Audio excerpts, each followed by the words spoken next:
कुछ दिन पहले 15 नवंबर को ईपीएफओ के स्थापना दिवस पर कई घोषणा होने के कयास लगाए जा रहे थे।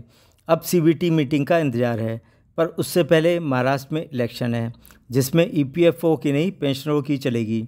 चुनावी माहौल में क्या क्या हो रहा है, अगर फिर भी कुछ नहीं हुआ तो पेंशनरों ने आगे की क्या रणनीति बनाई है, इस सब की जानकारी इस वीडियो में। अगर आपने अभी तक इस चैनल को सब्सक्राइब ना किया हो तो पहले लाइक और सब्सक्राइब जरूर कर दें। सभी को उम्मीद थी कि महाराष्ट्र चुनाव के बीच सरकार पेंशनरों के लिए कोई घोषणा करेगी।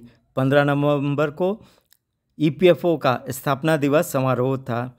उसी में ईपीएफओ की कई स्कीमों के कई रिफॉर्म होने थे, पर शायद नई घोषणाएं चुनावी आचार संहिता के चक्कर में न फंस जाएं। संभवतः इसीलिए कोई घोषणा नहीं हुई होगी। श्रम मंत्री मनसुख मांडविया ने अपने भाषण में 2 महत्वपूर्ण बातें कहीं। पहली, उन्होंने स्वीकारा कि ईपीएफओ के कर्मी सदस्यों और पेंशनरों को बहुत परेशान करते हैं, इसीलिए उन्होंने इसमें सुधार की ज़रूरत पर बल दिया। दूसरा, उन्होंने बताया कि ईपीएफओ की स्कीमों में रिफॉर्म के लिए कई कमेटियां गठित की गई हैं, उसमें पेंशन भी है, पर यह समारोह केवल भाषणों तक ही सीमित रह गया और पेंशनरों को इससे बहुत बड़ी निराशा हुई। 2 सेंटेंस बोले, कभी हमसे गुस्सा करे, उससे हम सीखे, तब जाके हम ईपीएफओ को दुनिया में नंबर 1 कर पाएंगे। दोस्तों, मैं चाहता हूं कि हमारी संस्था, हमारी इंस्टीट्यूट और ऑर्गेनाइजेशन के लिए एक प्रेरणा का केंद्र बने। कई टाइप की रिफॉर्म के लिए कई कमेटियां हमने बनाई हैं। ये कमेटियां काम कर रही है। हमें पेंशन कवरेज को और बढ़ाना है, हमें आईटी प्लेटफॉर्म को रोबस्ट करना है, हमें ग्रीवेंस रिड्रेसल के लिए बेस्ट सिस्टम बनाना है। सबकी निगाहें सीबीटी मीटिंग पर हैं। वैसे तो इसको 10 दिन पहले हो जाना चाहिए था, पर सरकार ने चालाकी कर इसे इलेक्शन के बाद 23 नवंबर को रखा, ताकि पेंशन पर अगर कोई घोषणा नहीं होती है तो इसका बुरा प्रभाव इलेक्शन पर ना पड़ जाए। पर 23 नवंबर को इलेक्शन के रिजल्ट आने हैं तो पूरी संभावना है कि अब सीबीटी मीटिंग 30 नवंबर को हो। एनएसी के पदाधिकारी कई सीबीटी मेंबर के संपर्क में हैं।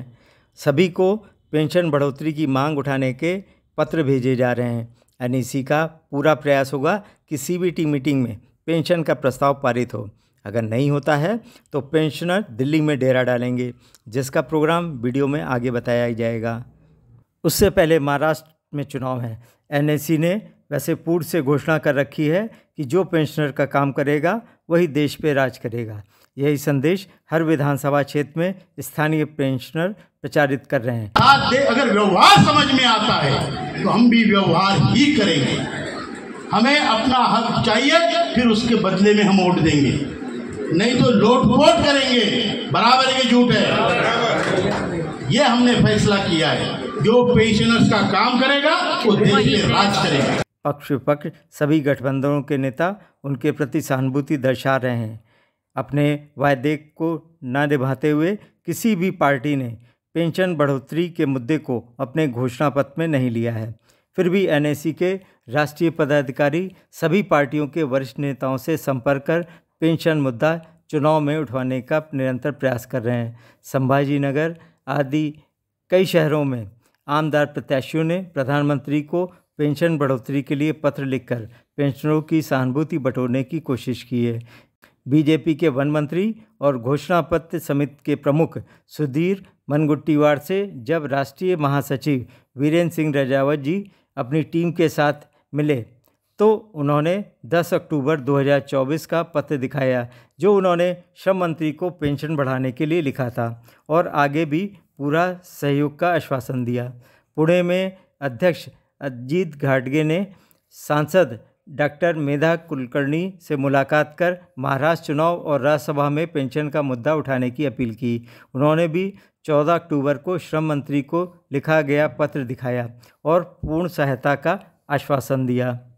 इसी तरह एनएसी के वरिष्ठ पदाधिकारी कांग्रेस, शिवसेना, उद्धव गुट, राष्ट्रवादी कांग्रेस के नेताओं से मिलकर पेंशन बढ़ोतरी की मांग उठाने की अपील कर रहे हैं, जिसकी वजह से सांसद सुप्रिया सुले, ओम राजे निम्बालकर कल्याण काले यह मुद्दा अपनी चुनावी सभाओं में उठा रहे हैं। पेन्शन द्यावी अशी रास्त मागणी पार झाली माझ्या, अशी रास्त मागणी आपल्या महाराष्ट्रातल्या EPS 95 संघटनेची आहे। ते दिल्लीला पण आले, तिथेही आंदोलन केलं। मी त्या जंतर कटरा कोणत्या स्टेडियमवर तिथे गेलो, तिथे त्यांची भेट घेतली, पण हे मायबाप दिल्लीचं सरकार अजून काही त्याला पाझर फुटला नाही। म्हणून मी आपल्याला शब्द देतो की आपले जे उमेदवार आहे विलास बापू अवताडे हे आणि मी लोकसभेचा खासदार या नात्याने EPS 95 या संघटनेला पाठिंबा देतो आणि त्यांच्या पेन्शन करता आम्हाला जो काही संघर्ष करावा लागला, मला असेल, बापूला असेल, किंबहुना आमच्या काँग्रेस पक्षाला आणि महाविकास आघाडीला, आम्ही आपल्या मागणीला पाठिंबा देतो। हेही या प्रसंगी शिवसेना, उद्धव गुट हो या कांग्रेस या बीजेपी, सभी के उम्मीदवार अपने प्रचार में पेंशन की मांग उठा रहे हैं। नंतरचे जे काही कर्मचारी आज आहेत, ज्यांची वारंवारची मागणी आहे की जुनी पेन्शन योजना लागू झाली पाहिजे, आपण ती मागणी सत्तेमध्ये आल्यानंतर महाविकास आघाडी ही तातडीने पूर्ण करेल, हा जो शब्द आपण दिलाय त्याबद्दल आपले मनापासून खूप खूप आभार। या ठिकाणी महाविकास आघाडीच्या माध्यमातून EPS 19 पेन्शन धारकांचा मुद्दा हा केंद्राकडे रेटून मंजूर केला जाणार आहे। आपल्या या ठिकाणी जॉब करून आपल्या कुटुंबाची वाटचाल करत असतात। यामध्ये अनेक कंपन्या आहेत, त्या कंपन्याच्या महाराष्ट्र राज्य परिवहन मंडळ असेल, बजाज ऑटो असेल, सहकारी बँक असेल, अशा अनेक कंपन्या आहेत। या कंपन्यांमधून ESIC पेमेंट काढतो आणि हे रिटायर झाल्यानंतर यांना कोणताही उधार घराचा जो हे करायचं, घर चालवायचं असतं, त्याच्यासाठी त्यांच्याकडे कोणतेही उत्पन्न नसतं, कारण की त्यांचं आयुष्य हे कंपन्यांमध्ये काम करून करून गेलेलं असतं। परंतु त्यांचे 20-25 लाख रुपये हे ESIC PF कडे असते, परंतु त्याच्या बदल्यात त्यांना 7-5 हजार रुपये तरी द्यायला पाहिजे, परंतु हे 1100-1200 रुपये देतात।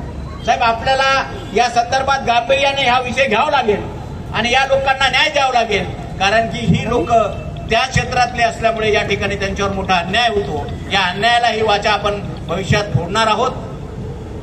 इथल्या कार्याबद्दल बोलतो की जेव्हा मी या शिवसेनेने मला शहर प्रमुख केलं, उपजिल्हा प्रमुख केलं, नगरसेवक केलं, या कालखंडात मी 32 वर्षापासून एकनिष्ठेने शिवसेनेचं काम केलं। इस सबका सरकार और EPFO पर क्या असर पड़ रहा है, यह CBT मीटिंग के प्रस्तावों से स्पष्ट हो जाएगा। अगर CBT में कोई निर्णय नहीं होता है तो अब की निर्णायक लड़ाई करनी होगी। इसकी तैयारी भी जूम मीटिंग में दिए गए सुझावों और निर्णयों से अभी से शुरू हो गई है, जिसमें 1 दिसंबर को सभी सांसदों के आवास पर प्रदर्शन कर आंदोलन का नोटिस दिया जाएगा।